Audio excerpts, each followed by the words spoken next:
Bonjour, alors aujourd'hui ce sujet d'anal que j'aime bien, remanié un petit peu par mes soins, alors c'est tiré du bac S d'Amérique du Nord de mai 2013.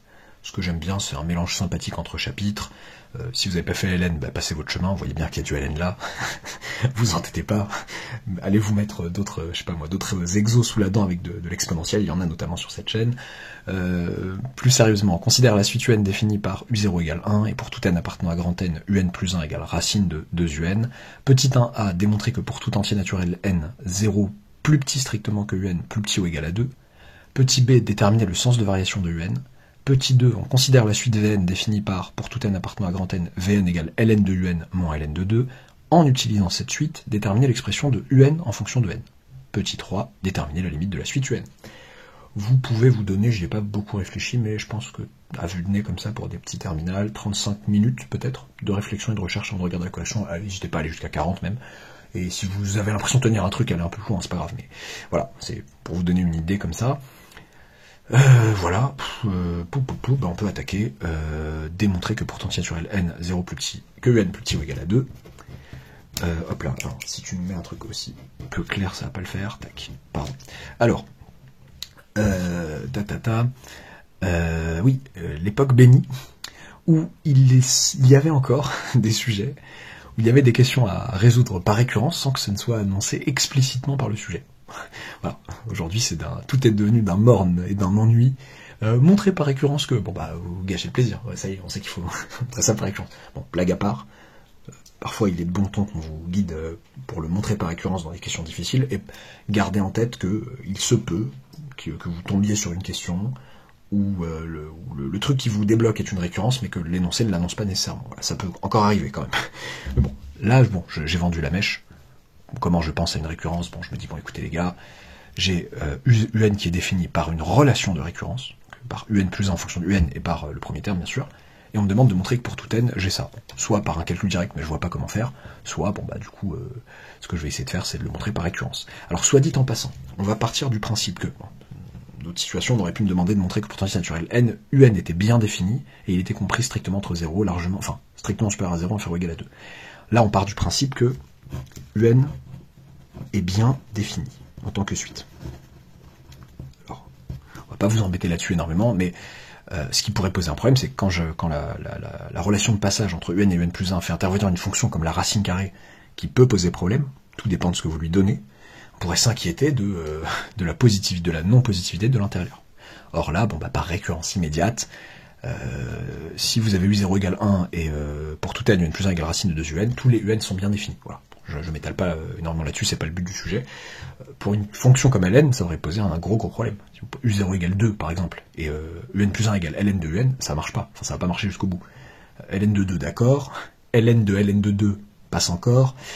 Il me semble qu'à un moment donné, ln de 2 comme ça va être négatif, si je dis pas de bêtises. Oui.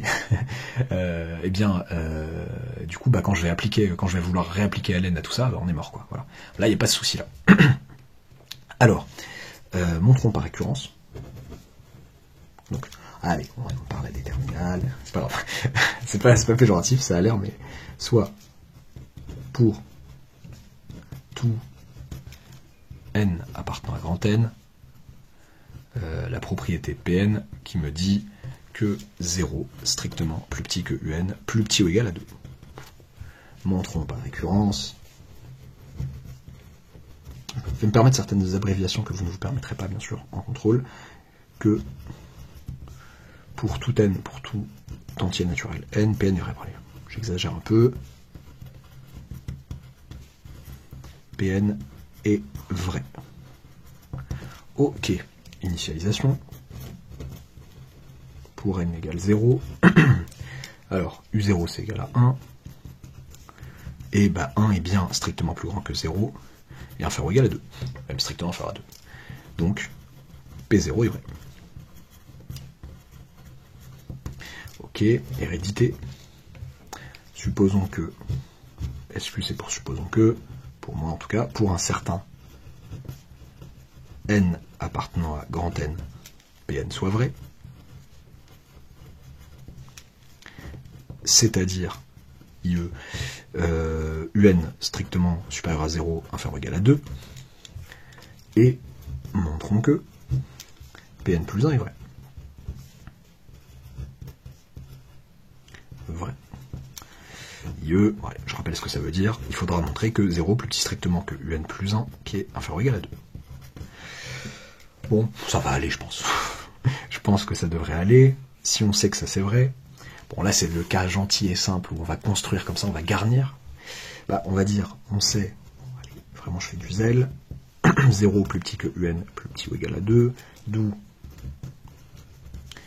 0 plus petit strictement, donc je multiplie par 2 de tous les côtés, 2 étant strictement positif, ça ne change pas le sens des inégalités, et ça garde les inégalités strictes aussi, donc 2UN plus petit ou égal à 4, puis par stricte croissance de la fonction racine carrée sur R+, sur R+, ça va être, hop là, et bien 0, racine de 0, plus petit strictement, le strict est gardé, que racine de 2UN, plus petit ou égal, c'était un large, que racine de 4, c'est-à-dire 2. D'où, donc, voilà, j'ai mis beaucoup trop de d'où, bah c'est pas grave, d'où 0 plus petit que UN plus 1, plus petit ou égal à 2, c'est-à-dire Pn plus 1 vrai. Ok, Pn entraîne Pn plus 1. Dans l'hérédité, on a montré ça. Conclusion. Le principe de raisonnement par récurrence, j'aime bien cette phrase,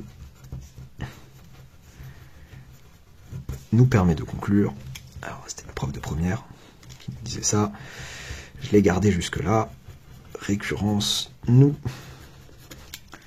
permet de conclure, oula, permet n'est pas assez visible, un peu trop perméable de conclure, non ça n'a aucun sens, ça n'a pas de rapport ici, nous permet de conclure, il n'y a pas d'eau, alors nous permet de conclure, pour tout n appartenant à grand n, eh bien Pn est vrai, autrement dit 0 plus petit que Un plus petit ou égal à 2. Ok, classique, d'accord, qu'est-ce qu'il a d'intéressant cet exo? Attendez un peu, 1b, déterminer le sens de variation de Un. Bon. Qu'est-ce que je peux bien faire? La bonne vieille recette. Zut. Pour tout entier naturel n, pour tout entier naturel n, bah un plus 1 moins un quoi. Un pas de mystère. Un plus 1 moins un, qu'est-ce que ça nous fait? Ça nous fait racine de 2 un moins un. Ouais, on pourrait me dire, bah, qu'est-ce que tu as envie de faire avec ça? Bah, ce que j'ai envie de faire, je veux le signe de ça. Bon, bah, c'est du positif ou moins positif, je suis un peu mal barré. Et si j'essayais de factoriser, mais par quoi? Par ce qu'il peut y avoir de commun sans douleur. Racine de 2 un, c'est racine de 2 fois racine de un. Un, c'est racine de un fois racine de un. Je rappelle que un est positif. Bah, je peux factoriser par racine de un, c'est déjà pas mal. Ça fait racine de un, facteur de racine de 2, moins racine de 1. Ok. Donc, qu'est-ce que je peux leur dire? Avec racine de un strictement positif, puisque un est strictement positif, la fonction racine est strictement croissante, bon, je vais le redire aussi, et un, donc là, ça aussi, ça va être positif, parce que un est inférieur ou égal à 2, donc racine de un va être inférieur ou égal à racine de 2 par croissance de racine sur R+. Alors, là, c'est par stricte croissance de racine sur R+, bon, je ne me suis pas senti obligé de le redire pour racine de n supérieur à ça. Ok, donc, un plus 1 moins un est positif ou nul. Positif ou nul, là j'ai un truc positif ou nul, et là j'ai un truc strictement positif. En fait, l'énoncé m'embête un peu, mais j'aurais pu établir de la même manière le Pn, là, bon, j'ai pris celui de l'énoncé, voilà, pour savoir gérer tranquillement quand il y a un strictement et inférieur ou égal, mais on aurait pu me faire établir par récurrence que un est toujours strictement compris entre 0 et 2, avec le 2 aussi. Bon, ça ne change pas grand chose. Alors, un plus 1 moins un est toujours positif ou nul. Qu'est-ce qu'on a établi? La suite un est donc croissante. Ok. Rien de particulièrement compliqué jusque-là. Ensuite, alors, tourner la page, j'aurais dû prendre une autre feuille. On considère la suite Vn définie par, pour tout n appartenant à grand N, Vn égale Ln de Un moins Ln de 2. Bon, ça a du sens, puisque Un est toujours strictement positif, donc je peux toujours prendre son Ln. En utilisant cette suite, c'est un peu vague, déterminer l'expression de Un en fonction de N. Là, je dois confesser avoir condensé plusieurs questions en une seule. Bon, j'ai voulu... je trouve qu'il vous infantilisait trop, même en 2013, déjà en 2013, avec des petites questions intermédiaires, montrer que Vn, blablabli, blablabla. Ils disent en utilisant cette suite. Bon, bah, je vais utiliser cette suite, mais comment utiliser cette suite? Peut-être essayer de travailler sur cette suite. Bon, à un moment donné, en terminale, quand on fait les mêmes exos de suite géométrique, on est lassé. On a une suite UN définie par U0 égale 5 et UN plus 1 égale 3UN plus 7 pour tout n appartenant à grand N. Et il y a une suite Vn qui apparaît, introduite par l'énoncé, Vn égale UN moins quelque chose ou plus quelque chose. Il faut montrer comme par hasard que Vn est géométrique. Et une fois que Vn est géométrique, on a l'expression générale de Vn, puis on retombe sur l'expression générale de Un. Bon, là je compte sur le fait que vous ayez peut-être ça en tête pour vous dire, essayons de voir ce que Vn pourrait avoir comme propriété. Serait-elle géométrique par exemple? Essayez de voir. On va leur dire, écoutez les amis, hop là, pour tout, hop là, n appartenant à grand N, eh bien, Vn plus 1 est égal à quoi? C'est égal à Ln de Un plus 1 moins Ln de 2. Ok. Et je regarde ce que ça fait, j'essaye de voir si je peux exprimer ça en fonction de Vn. Je ne mets pas du Vn plus 1 sur Vn trop tôt, j'ai pas envie de justifier mes divisions et trucs comme ça, on va essayer d'y aller tranquillement. Ln de n plus 1 moins Ln de 2, ça va faire Ln de racine de 2n, de 2un, pardon, moins Ln de 2. Égal, donc, là je me retrouve avec du Ln de racine d'un truc strictement positif, bien sûr. Et je rappelle que d'après le cours, ça fait 1 demi de Ln de 2un, moins Ln de 2. Alors je me rappelle qu'à une époque j'avais fait avec un élève, je m'étais un peu enflammé, en pensant à tort, mais j'ai vite compris que c'était à tort, que Ln de a puissance b, enfin, si, je sais que Ln de a puissance b c'est b Ln de a, pour peu que a soit strictement positif, mais en pensant que c'était exigible en terminale. Non, ça l'est pas nécessairement, ça l'est pour les b entiers, ça l'est pour la racine, Ln de racine de a. En fait, ça tombe bien parce que Ln de racine de a, c'est Ln de a puissance 1,5. Racine de a, c'est a puissance 1,5. Et donc, on retrouve ma propriété ici qui est vraie pour pas seulement que pour les entiers, pour peu que a soit strictement positif, ça fait 1 demi de Ln de a. Oui, parce que a puissance b, en terminale, a priori, si je dis pas de bêtises, ou alors complément du programme, ou que ça, en tout cas dans le programme, au moment où je parle, il me semble pas que vous sachiez le définir pour n'importe quel b, pour un b réel quelconque, qui n'est pas forcément entier, qui n'est pas forcément rationnel carrément, bon, voilà. Pour les rationnels, à la rigueur, Ln de a puissance 1,5, pourquoi pas, mais Ln de a puissance pi, ou a puissance pi, voilà. Je suis pas sûr que vous sachiez le définir en terminale. Ok. Vous le définirez plus tard avec, pour peu que a soit positif, par du exponentiel de b Ln de a, justement. Ok, alors, 1 demi de Ln de 2un moins Ln de 2. Et si vous l'avez déjà vu en terminale, tant mieux pour vous. Donc, moi, ce que j'ai envie de faire, c'est d'essayer de faire apparaître Vn. Vn, je rappelle que c'est Ln de un moins Ln de 2. Ah, je le vois un petit peu là. Ln de 2un, encore une propriété de Ln, c'est ça que j'aime bien dans cet exo, c'est... On fait travailler un peu les propriétés de Ln, ça fait 1 demi de Ln de 2, donc facteur du 1,5 là, donc plus 1 demi de Ln de un, moins Ln de 2. Donc, je disais que 1 demi était en facteur, enfin que... Ah, on s'est compris, je mettais le 1 demi en facteur et je développais, voilà. Et donc, qu'est-ce que ça a de sympathique ça? Ça fait 1 demi de Ln de un, moins 1 demi de Ln de 2, du coup, avec ça moins ça. Donc ça fait 1 demi de Ln de un moins Ln de 2. Oh, ça fait 1 demi de Vn. On a prouvé que pour tout entier naturel n, Vn plus 1 égale 1 demi de Vn. La suite Vn est donc géométrique. Deux raisons, 1 demi. Ok, c'était une question intermédiaire, de prouver qu'elle était géométrique, de préciser sa raison. Bon. Et qui est V0 le premier terme? Pourquoi je fais tout ça? Pour essayer d'avoir l'expression générale de Vn, tant qu'on y est. Pour ensuite avoir l'expression générale de Un, puisqu'il y a un lien relativement simple, pas aussi simple que pour une certaine suite, mais relativement simple entre Vn et Un. V0, V0 qui est-ce? V0 c'est Ln de U0 moins Ln de 2.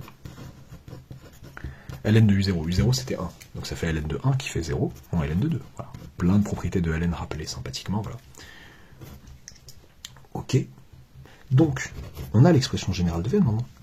Pour tout n appartenant à grand N, Vn égale V0 fois 1 demi puissance n, c'est-à-dire moins Ln de 2, le tout multiplié par 1 demi puissance n. Ok. Et bien maintenant, il est l'heure de remonter à un. On a dit que Vn, c'était ln de un moins ln de 2. Je vais essayer d'isoler un dans cette égalité. C'est-à-dire que ln de un est égal à Vn plus ln de 2. Puis, eh bien que un, si j'applique la fonction exponentielle à ces deux nombres, si ces deux nombres sont égaux, alors leurs exponentielles, l'exponentielle du premier égale l'exponentielle du deuxième, puis un égale exponentielle de Vn plus ln de 2. Donc, un est égal, donc là j'ai l'exponentielle d'une somme, donc c'est le produit des exponentielles, c'est exponentielle de Vn fois exponentielle de ln de 2. Exponentielle de ln de 2, ça fait 2. Donc ça fait 2 exponentielles Vn. Ok, voilà qui est sympa. Enfin, pour tout n appartenant à grand N, un, j'ai dit enfin, alors on va voir si je peux simplifier après, peut-être que non en fait, ça fait 2 exponentielles de Vn, on a dit que Vn c'était moins ln de 2 fois 1 demi puissance n. Je vois pas trop comment on pourrait simplifier tout ça. Voilà. Donc je l'ai réécrit juste différemment, 2 exp de moins ln de 2 fois 1 demi puissance n. Il n'y a pas grand chose de beaucoup plus simple à en dire, ou de plus simple même à en dire. Au-delà, à part faire apparaître des puissances du BLN de A comme tout à l'heure, mais c'est pas utile. Ok, donc voilà l'expression générale de un. Un puissance n là dont j'espère qu'il est assez lisible. Ok, bon, voilà. Une situation un peu différente de vos suites habituelles, mais qui est un peu marrante avec Ln. Et enfin, on nous demandait, je crois que c'était l'A3B du coup, de déterminer la limite de la suite un. Attention, certains petits malins, quand ils lisent des énoncés comme ça, disent bon du coup je sais qu'elle converge. L'énoncé m'a permis de dire, en tout cas qu'elle a une limite. Non, les énoncés comme ça, sous-entendu, c'est si on arrive à trouver la limite directement par calcul et d'une pierre deux coups, savoir qu'il y a une limite et la trouver, tant mieux, mais on part pas du principe a priori qu'elle a une limite. Mais on sait qu'elle a une limite. En vrai, si on me l'avait posé, je saurais. Un, elle est croissante, et elle est majorée par 2. Donc d'après le théorème de convergence monotone, je sais qu'elle converge. Ok, soit dit en passant. Mais avec l'expression générale, je vais pouvoir déterminer immédiatement sa limite. J'ai 1 demi puissance n à l'intérieur là. Donc je vais leur rappeler plein de petites propriétés sympas. C'est ça que j'aime bien dans cet exo. Des petits trucs astucieux mélangés à des petites propriétés sympatoches du cours qu'il ne faut pas oublier de justifier. 1 demi en valeur absolue est strictement inférieur à 1. Autrement dit, ce que vous écrivez parfois, c'est qu'un demi est strictement compris entre moins 1 et 1.